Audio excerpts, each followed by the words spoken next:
चलिए बात करते हैं IIT JEE एडवांस के 2016 पेपर 2 में आया हुआ कोरियोलिस इफेक्ट पर पैसेज कॉम्प्रीहेंशन। ठीक है, तो कॉम्प्रीहेंशन आप लोगों को सामने पिक्चर में दिख रहा होगा। तो इस कॉम्प्रीहेंशन में बोला गया है कि जैसे एक सर्कुलर डिस्क है जो रोटेट कर रही है ओमेगा से, है ना, अंदर रोटेट कर रही है लाइक दिस, ओमेगा से ऊपर। तो जो ओमेगा की डायरेक्शन है वो बेसिकली ओमेगा के कैप है। इसमें एक स्मॉल ग्रूव बनाया है। ठीक है, स्मॉल ग्रूव मतलब कुछ इस तरीके का शेप होता है इस ग्रूव का, लाइक दिस, ये लाइक दिस, ऐसा शेप होता है इस ग्रूव का, जिसमें ऊपर की टॉप लेयर हटा दें और अंदर हम ब्लॉक रख दें। तो कुछ इस तरीके का सीन बनेगा कि टॉप सरफेस हटा के ब्लॉक रख दिया मैंने, और ब्लॉक जो है वो उसके सेंटर से कितनी दूरी पे है, r/2 eight t equals to 0। ठीक है, अब आपसे सवाल ये पूछा गया है क्वेश्चन नंबर 1 में कि the distance r of the block at time t is, मतलब आपको अभी तो जैसे t इक्वल्स टू 0 पर इसकी दूरी कितनी है, r/2। अब किसी टाइम t पर इसकी जो दूरी है वो इस सेंटर से कितनी होगी, क्योंकि वो थोड़ा सा आगे खिसकेगा, तो जो आगे शिफ्ट होगा तो उसका जो r होगा किसी टाइम t पर, r जो होगा ब्लॉक कहीं यहाँ आ जाएगा, तो किसी टाइम t पर जो r होगा उसका फंक्शन कैसे निकालेंगे। तो सबसे पहले आपको ये समझना है कि इस r के लिए वही रिस्पॉन्सिबल होगा, या इस r को बढ़ाने के लिए वही रिस्पॉन्सिबल होगा जो फोर्स इस डायरेक्शन में लग रहा होगा, इस डायरेक्शन में। ठीक है, तो अपन को पता है कि F इनर्शियल, अगर मैं फोर्स की बात करूं तो F इनर्शियल जो होगा वो 0 होगा। क्यों 0 होगा, क्योंकि अगर मान लीजिए इस ब्लॉक पर, जैसे इस ग्रूव पर, ऐसे बात कर लेते हैं, इस ग्रूव की बात हो रही है, तो ऐसे देखते हैं यहाँ एक ब्लॉक रखा हुआ है, इसके अंदर ऊपर की सरफेस है नहीं और ब्लॉक रखा हुआ है। तो ब्लॉक को मान लीजिए मैंने कुछ ब्लॉक जो है वो उसको मैंने ले लिया, अभी मुझे कुछ मिल नहीं रहा, तो लाइक दिस। ओके, देखिए ब्लॉक मान लीजिए अपना ये है ना, ये r/2 डिस्टेंस हो गया, ब्लॉक है। तो इस ब्लॉक पर अगर इस डायरेक्शन में फोर्स लगेगा तभी इसका जो r है वो इंक्रीज होगा। तो हमें वही फोर्स देखने हैं जो इस डायरेक्शन में लग रहे होंगे और उसके r को बढ़ाने में रिस्पॉन्सिबल होंगे। बट जैसा कि देख सकते हैं कि F इनर्शियल, इनर्शियल मतलब जो इनर्शियल फ्रेम में फोर्स लग रहे होंगे, इनर्शियल मतलब ग्राउंड फ्रेम में, तो ग्राउंड फ्रेम में ना तो आपका कोरियोलिस फोर्स आएगा ना आपका सेंट्रीफ्यूगल फोर्स आएगा, क्योंकि दोनों ही क्या है, ये दोनों ही सूडो फोर्सेज है। आपको सिर्फ रियल फोर्स लेने हैं इनर्शियल फ्रेम में। तो रियल फोर्स क्या होगा, एक तो लगेगा नॉर्मल रिएक्शन, क्योंकि जो ग्रूव की सरफेस होगी, ग्रूव की जो सरफेस होगी बॉटम सरफेस, वो नॉर्मल रिएक्शन लगाएगी ऊपर, एक लगेगा mg। ये रियल फोर्सेस हो गए। ठीक है, तो जो रियल फोर्सेस हैं उसमें n किसको बैलेंस कर देगा, mg, और नेट समेशन है वो आपका क्या आ जाएगा, 0। ये कैंसिल हो गया। अब अगर मैं बात करूं कि सेंट्रीफ्यूगल जो है, क्योंकि ये डिस्क जो है ये ऐसे घूम रही है, इस तरीके से घूम रही है, तो बाहर की तरफ यानी कि away from the centre force लगेगा, that will be called centrifugal force. तो सेंट्रीफ्यूगल फोर्स की जो डायरेक्शन आएगी, जो सेंट्रीफ्यूगल फोर्स की डायरेक्शन आएगी वो आएगी इस डायरेक्शन में, and that will be m ω² r, है ना। अगर मैं किसी टाइम t पे बात कर रही हूँ तो it will be m ω² small r, क्योंकि किसी टाइम t पर उसकी दूरी जो होगी वो स्मॉल r होगी। अब अगर मान लो मैं इसको के कैप डायरेक्शन बोल रही हूँ, इसको के कैप डायरेक्शन बोल रही हूँ, तो जो ये जो निकल रही है डायरेक्शन, है ना, away from centre, it will be I cap and like this it will be J cap. ठीक है, मतलब ऐसा बोल सकते हैं कि ये ग्रूव है, ग्रूव, तो आई कैप इस तरफ है, जे कैप इस तरफ है और के कैप इस तरफ है। ठीक है, तो I is along this, J is along this and K is along this. ठीक है, so I cross J equals to K. So आई जे, और इसको मैंने बोल दिया कि आउटवर्ड है तो ये के। ठीक है, अब बात करते हैं कि मैं ऐसा बोलूं कि इस डायरेक्शन में फोर्स जो है वो m ω² r है, तो एक्सेलरेशन कितना होगा, एक्सेलरेशन होगा आपका ω² r। एक्सेलरेशन को लिख सकते हैं d² r/dt² and that will be ω² r।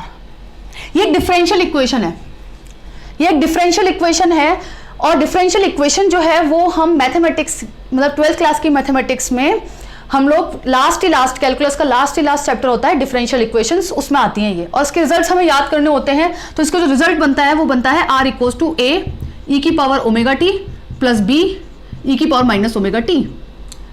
अब मैं इस डिफरेंशियल इक्वेशन का रिजल्ट कैसे आया उसको भी सॉल्व करके बता सकती हूँ, लेकिन मैं अभी फिजिक्स से मैथ्स में नहीं घुसना चाह रही, मैं सिर्फ फिजिक्स पे रहना चाह रही हूँ कि ये आपका जो है ये आपका इस डिफरेंशियल इक्वेशन का सॉल्यूशन है। एक और डिफरेंशियल इक्वेशन होती है, याद करना, जो हमारे एसएचएम में पढ़ी थी हमने, d² x/dt² plus ω² x equals to 0। यहां बीच में प्लस था जबकि यहां बीच में माइनस है। इसका जो सोल्यूशन आता था वो आता था x equal to a sine omega T, like this. तो दोनों ही डिफरेंशियल इक्वेशन है, बीच में प्लस साइन होने से कोई और सोल्यूशन निकलता है और इधर माइनस साइन होने से कोई और सोल्यूशन निकलेगा। अब मैं क्या करती हूं, मैंने जो डायरेक्टली आपको डिफरेंशियल इक्वेशन का सोल्यूशन बताया है, मैं आपको रिवर्स यानी कि एलएचएस से आरएचएस प्रूव करने की बजाय मैं आरएचएस से एलएचएस प्रूव कर देती हूं। तो जब मैं इसको डिफरेंशिएट करूंगी, so velocity will be A omega E की power omega T plus B omega E की power minus omega T equals to omega common ले लिया, सो ए ई की power omega T plus B E की power minus omega T. ठीक है, ये आपका वेलोसिटी आ गया। अब एक्सेलरेशन लिखेंगे, so it will be again A omega square E की पावर ओमेगा टी प्लस, अच्छा यहाँ माइनस आएगा ना, डिफरेंशिएट होगा तो माइनस ओमेगा बाहर आएगा। ठीक है, यहाँ पर माइनस आएगा, प्लस बी ई की power minus omega T minus omega आएगा, तो minus omega into minus omega फिर से प्लस बी स्क्वायर, यहां से अपन ओमेगा स्क्वायर कॉमन लेंगे, so it will be A E की power omega T plus B E की पावर माइनस ओमेगा टी। अब देखो ये चीज क्या बनी है, ओमेगा स्क्वायर, और ये जो चीज है, ये जो टर्म है, ये आपका क्या बन गया, फिर से आर बन गया।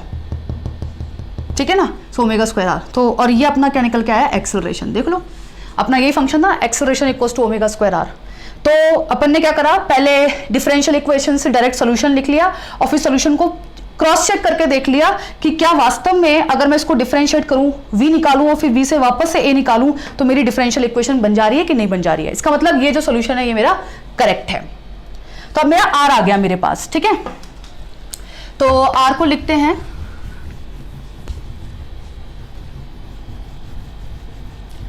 सो r equals to a e की power omega T plus b e की पावर माइनस ओमेगा टी। आपको कंडीशंस दी गई है कि भाई यहां पर t इक्वल्स टू 0 पर इसकी जो पोजीशन है वो कितनी है, r/2। So put t equals to 0, so r equals to r/2, so r/2 equals to a।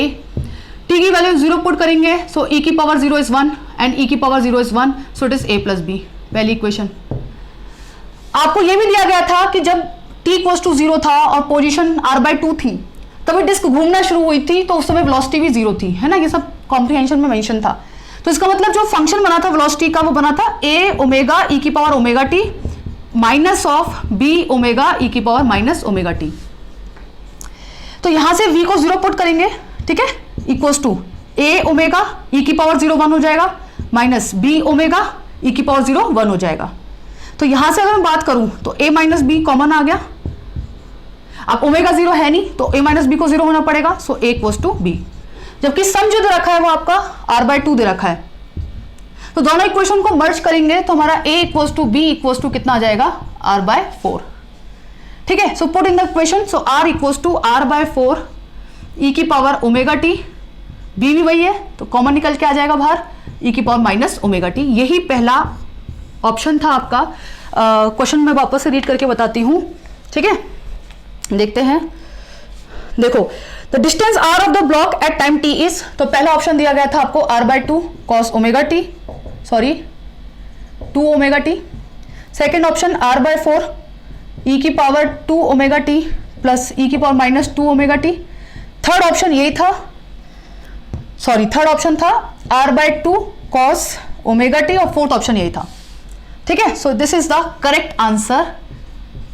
और अगर आपको सूडो फोर्स पता है और आपकी मैथ्स अच्छी है तो आप ये क्वेश्चन बहुत आसानी से करके आ सकते थे। तो इससे इस क्वेश्चन से आपको एक चीज और समझ में आती है कि फिजिक्स अच्छी होने के लिए ना मैथ्स भी अच्छी होनी चाहिए। मतलब अगर कॉन्सेप्ट आता है और मैथ्स पे ग्रिप नहीं है तो आप फिजिक्स में कहीं ना कहीं पीछे रह जाएंगे। तो बढ़ते हैं सेकेंड पार्ट की तरफ।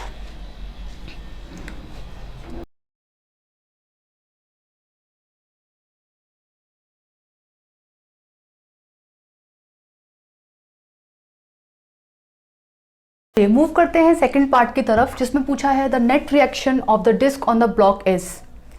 तो नॉर्मल रिएक्शन पूछा है, तो बेसिकली जो आपका ग्रूव है वो कुछ इस तरीके का है।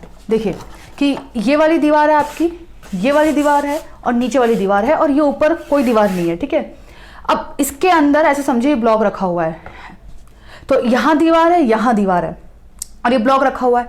तो इस ब्लॉक पर एक तो नीचे जो जमीन है उसकी वजह से नॉर्मल रिएक्शन लगेगा ऊपर की तरफ, नॉर्मल रिएक्शन की डायरेक्शन ऊपर की तरफ होगी, मतलब किस डायरेक्शन में होगी, अगर आपने इस डायरेक्शन में आई कैप मान रखा है, इस डायरेक्शन में जे कैप मान रखा है, आई जे, तो आई क्रॉस जे के, तो इस डायरेक्शन में K cap, and that normal reaction will balance the M जी।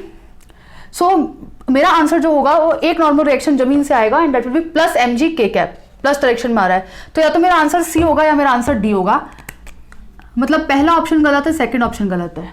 ठीक है, अब आती है सी ऑप्शन की और डी ऑप्शन की, तो इसको सॉल्व कर लेते हैं। कैसे सॉल्व करेंगे कि देखो, जब कोरियोलिस फोर्स में जो आपका कोरियोलिस फोर्स होता है उसका फॉर्मूला होता है 2m v क्रॉस ओमेगा। ठीक है ना, मतलब जब आपकी अच्छा ये जो v लिखा था कॉम्प्रिहेंशन में, वो लिखा था रोटेटिंग फ्रेम का, है ना, रोटेटिंग फ्रेम के रेस्पेक्ट में।